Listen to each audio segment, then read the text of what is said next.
Hi,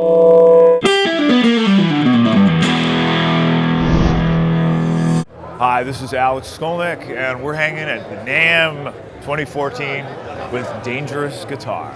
I'm Michelangelo Badio, and I'm hanging with Dangerous Guitar. Yeah! It's AJ Pearl from Twisted Sister and newly acquired Adrenaline Mob, and you are hanging with Dangerous Guitar. What's up, everybody? This is Marty Friedman, and this is Dangerous Guitar. That's the way I like it played. Hey, this is Patrick Johansson, drummer from Yngwie Malmsteen. Hang out today with Dangerous Guitar at the NAMM show. Check it out.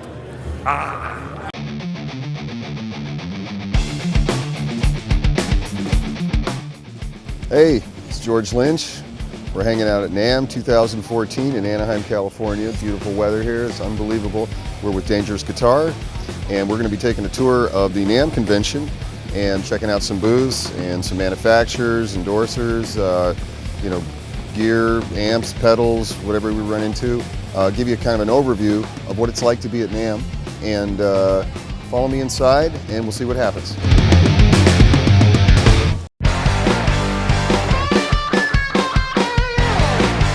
When you come to NAMM, most people associate NAMM with, rock guitar, amplifiers, things like that, drum sets. But, they actually have real serious instruments as well. Accordions, flutes, brass instruments, keyboards, obviously, and all kinds of accessories. So, and downstairs is where things get really interesting, where a lot of the hybrid companies, the newer companies that can't afford to be upstairs, they're very innovative. So a lot of the emerging stuff is downstairs. It's very, very interesting. Not a lot of people get down there. It's in the basement. It's very cool. The reason I'm sitting here on the stand-up bass is because this is something that I understand Richie Blackmore uses to warm up with. I think it's actually cello and stand-up bass.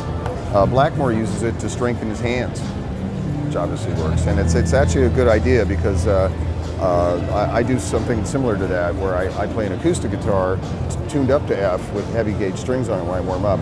So then when I go on stage and go to play, it's relatively easy to play. So it's kind of, it builds up your calluses and builds up the strength in your hands. And so I'm not suggesting everybody run out and buy a stand-up bass to practice on, but anyway, food for thought.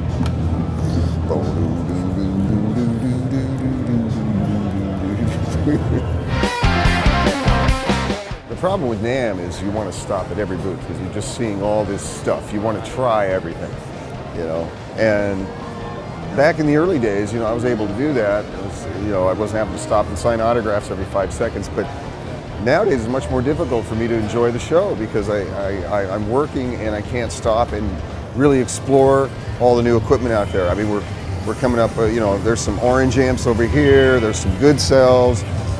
Some pedals if you want to try. I mean, this is the place to try all this stuff because it's all in one place. Where in the world can you do that other than NAMM? This is called the snack bar. This is something that didn't exist in the early days of NAMM. You never ate at NAMM before this. You either brought food with you or you starved. So this is a kind of a godsend. So thank God for food, right?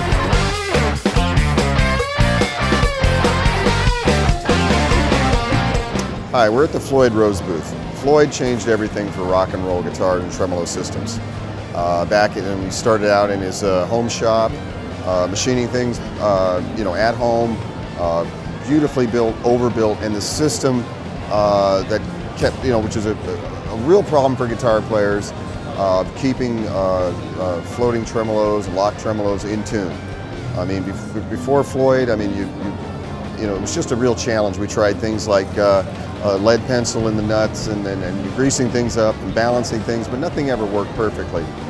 So this was a paradigm shift in guitar technology. So I'm going to show you the systems that he designed, which are now ubiquitous throughout the world. Come over here and check it out.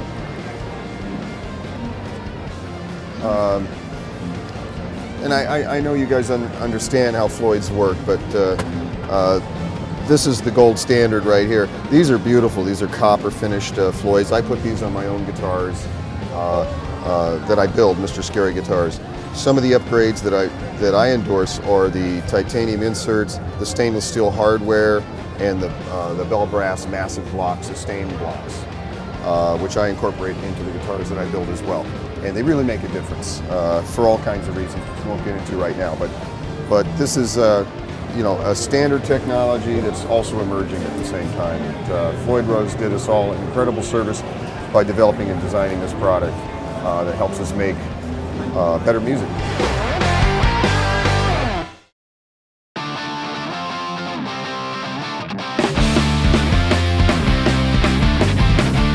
Best booth at the show. Hey Rob, what's up?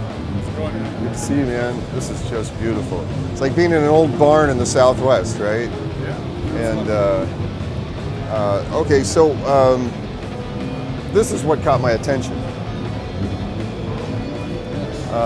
Wow, what is it? Well, business cards? Whoa, Mr. Scary Guitars and Pickups? Seriously? Yeah. Wow.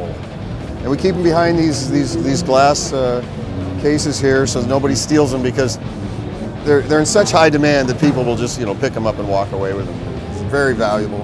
But honestly, what these are Mr. Scary Pickups, something that Rob and I have been working on, and Rob is Arcane Pickups, and we have 4 variations of this pickup right now. This is a Alnico 8 magnet. We've got the engraved nickel cover, and then we have the distressed engraved nickel cover. Do we have an example of the uncovered pickup here? I don't think we do. We didn't. Yeah. So we have an uncovered pickup that comes in distressed and non-distressed as well, and you can get that in both spacings, right? Yeah, F spaced or trem spaced, and then standard spacing. Okay. And then I'll give that back to you. The uncovered ones have the Mr. Scary stamped on them. Embossed into the plastic of the bobbin. Yeah. All right. Thanks for your time, Rob. I appreciate it, man.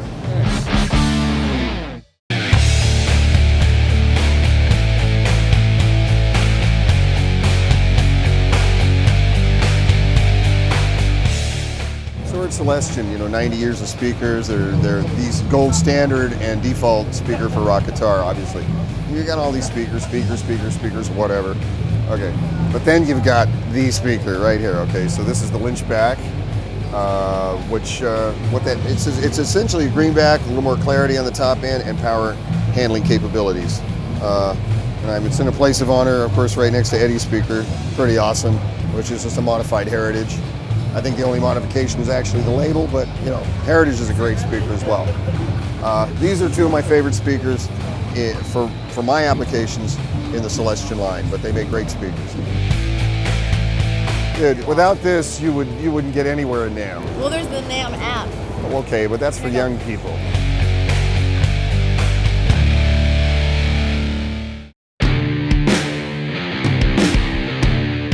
So we're here with my friend Joe Delaney. Hi, Joe. This is Randall, and I've got a long history with Randall, starting in, I'd say, mid '80s, or maybe even before that. So prior to the Tooth and Nail era of Dokken, I was working with Gary Sunda out in Fullerton, I believe. Yeah. And we worked on a variation of the RG80, which became the RG100. RG100, yep. Right, which was a transistor amp, but we emulated some of our favorite tube amps on the scope, and became an amp that... all FET solid state. You were there at the onset of it.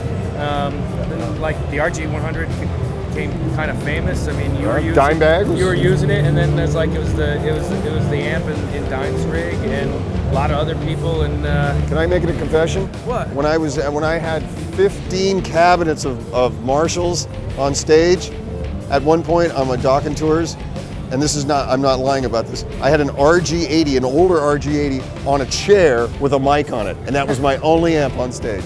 You know, the history of Randall is really rooted in, you know, the iconic American brands and, like, you know, rock and roll history stuff. Right. So it's cool. And we're here at NAMM, and we got a couple of amps. We got the Mondo Wall that we're very proud of. Now there's something that Randall made for me back in the 80s, which was fake dummy cabinets with pictures of speakers that were collapsible. And I could take 10 stacks and put them in the trunk of my car. I was at some of those shows and I just thought they were stacks. So. Well, I used them on American Bandstand. And they had rubber bands and hooks on the back, and they'd fold down, You could fit 10 stacks in the trunk of your Toyota. No, I don't. I wish I did. So what about the new lines? Metal centric, and it's. So here's the thing. I mean, Randall, some of the stuff we were talking about. The people expect rip and high gain from us, and that's what we deliver. That's what it's about. Searing tone and rip and high gain. Some of the new amps are. What's your flagship? The flagship is what we're just released here, and this is the 667. And this is. That's one more evil. Exactly. Yeah. There's actually a little logic behind it. It's 6 channels. There's 6 modes per channel, and there's 7 MIDI assignable functions per channel. Well, that's way too complicated for an old guy like me, but okay, I get it. You would just. I want one big knob. It would sound. One big knob. It'd sound killer. Only you would just use one of the channels. Yeah. Somebody'd have to tell me which one to use, though. But for a lot of guys that are using 30 different variations of gain and tone in a set, it is kind of cool. A lot of people bring 2 or 3 amps. This is the type of amp that you get it all in one. Yeah, that you get it all in one. And we've got a secret weapon coming out that I don't know if we really can't even talk about it. I don't know if we can. We've been working on. It's been in secret developments in another country, actually. This continent. Countries. Yeah. Can we even say the name of it? It's called the Headhunter. Yes. So if all things work out as planned, our plan to rule the universe of tone will be complete. You know what? We're deep in it. It's a lot of work. I was looking for a lot of work, but I think he's in the booth office with a soldering iron right now. Yeah. Who will remain unnamed. We got a new George amp coming that raises the bar for over anything we've done with George and anything else George has played for that matter. So. All right. Yeah. Thank you, Joe. If I tell you more, I have to kill you. Yeah. Let's actually finish it, and then we can brag about it, right? Exactly. Okay.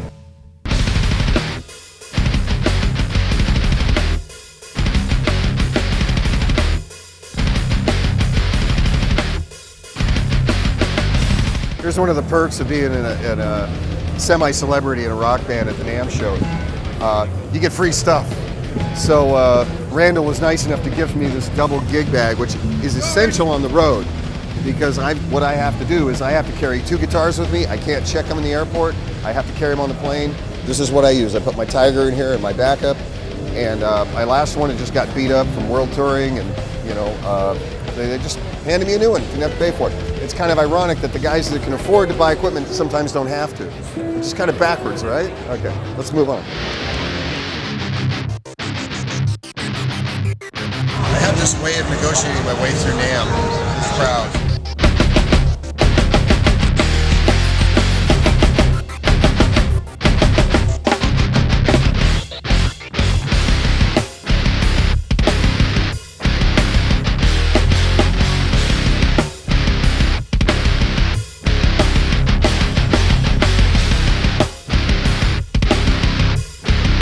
Rick-tuned guitars, yeah. Okay. This is, so what we're just looking at is graphite. So no, this is aircraft grade aluminum. Wow, fan frets. Fan frets. Is it stainless steel frets? Stainless steel frets. Compensated Yep, bridge. absolutely. Tell me about this bridge. So there's so many patented designs here going on, but this is just so you'll never have any tuning instability. There's lots of patents. One of the cool things, you can actually vibrato north and south because the neck actually comes out slightly at the widest point of vibrato. Oh, you see what I'm saying? So on the bass side it's straight, but on the treble side it's... Look at this thing, and you got the piezo in there, or whatever that is. Yeah, what is that? This allows to do all kinds of modeling, basically. This was the feature modeling. But obviously you can have standard pickups and stuff. We've been working with that. And what is it? You have your support pieces here, and what kind of wood is this? This is Claro walnut. Actually the idea was to separate, have a fantastic sounding guitar from the saddles to the nut. This is a solid piece. These pieces are separate because you actually didn't want it to be too loud acoustically, but the problem is it's too good a guitar. I mean, the bridge and the neck are just too, and the wood, it's just too... So none of the resonant acoustic qualities of this body get amplified? That was all of the idea, but the reality is that it does. Awesome. It actually does. Yeah. Show them the back of that thing. It's form meets function. It's beautiful. It's art that's actually, functional. This is crazy. So yeah, you can just thumb wheel the neck off, and you can travel in a little tiny... Oh, wow. So, you could travel in a computer bag or something, because the neck literally just thumb wheels off. Like, And of course, it's really inexpensive, right? yeah, right. Okay, but good. see, like, That's- literally right. take that and. Yeah. You don't have to take it all apart. No, for you us, can yeah. see right there. I mean, Oh, wow. it's, Oh, it's geez. incredibly easy to, and all of this, there's no way to have any tuning instability, but then it's really easy to change strings. You just put a nickel in there, string comes out. Well, after These you are buy the this, you tuners. wouldn't have a nickel. Yeah, that's right. Right, yeah. so that's a problem. Okay, So, well, comes cool. with a nickel. Thank you Yeah, for showing us thanks, that. yeah, nice I was to just meet you. walking down the Absolutely. street here and we ran into this crazy Yeah. guitar of the future. This is the guy's website. What planet do they build these on? New Jersey. That planet, Yeah. okay. Nice meeting you, George. You too. Hey guys, I'll be right back. I'm gonna go get saved. Oh, this is what I like to see. Spreading the word. How you doing? What do you got for me? Gospel of Jesus Christ. I believe in the gospel of rock and roll, but are you a guitar player or a musician? No. Okay. All right. Bye. Okay. Yeah, I know. Okay, back to music. Okay, whatever. That's my religion. Yeah.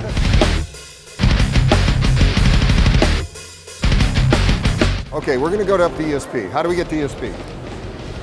Okay, we're headed up the escalator to visit with ESP, a company I've been involved with for almost 3 decades. Hello, and see what they got going on this year. We've got some great stuff to look at in that comes over from Japan, the custom shop stuff. Mind-blowing stuff. No other company's doing what these guys are doing with the hand-carved custom, wall hanging pieces. They're just out of this world. Let's go check it out.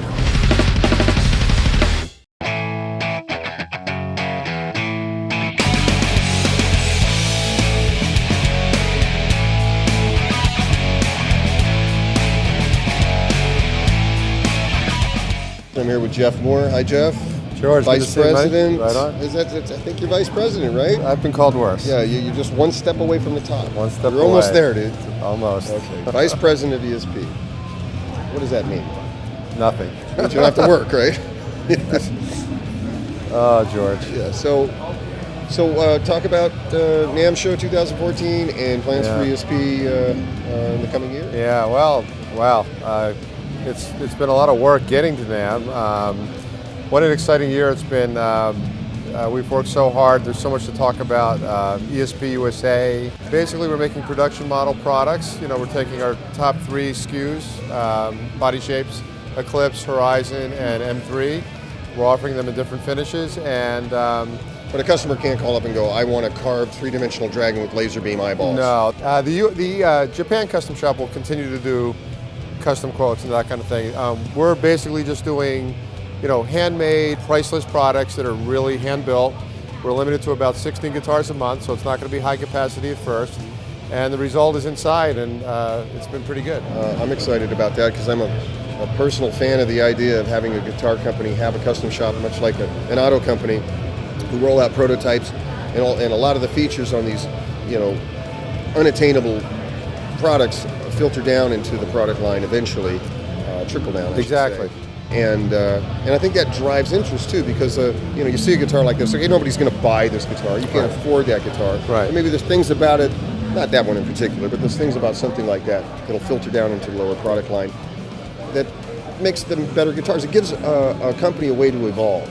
It just gives you forward thinking, and you're constantly in the laboratory, and you're thinking of new ways to do things and improve and expand and so forth. Exactly. In fact, I'm really happy that happened. No, I'm personally happy. If that. you're happy, listen, your family, George, and you're absolutely right. I mean, the reason why we have 30 custom shop guitars on that wall is not necessarily that everybody's going to be able to afford those, but there's the trickle down effect that people understand that we have the top custom shop guitar company, guitar workshops in the world, and that quality, is in an original series. It's in E2. It's in the USA line. It's in LTD. It's just why I pick up a couple of my LTDs and use them consistently on my records and even live, because they do things that some of my other guitars don't do, and they're great. Yeah. Yeah. And that's because nowadays, because of all this happening, the escalation of the technology, you're able to buy a guitar that an average kid can afford and get 80% of what a guitar that costs 4 times more can do. Yeah. It does everything you need to do. In other words, the action, the playability, the tone, the functionality is all there, and it looks great. for a very reasonable price. That did not exist Absolutely. when I was growing up playing guitar. The quality's been amazing. Andy James is in there right now shredding on Sounds his fantastic. signature Ltd Seven String. It's not. It's an Ltd. It's his main axe. He loves it. So to your point, When I was a kid, the cheap guitars that we could afford were things that inhibited your playing and uninspired you. The action was high, the pickups were terrible. It was just something that was almost virtually unplayable. Yeah.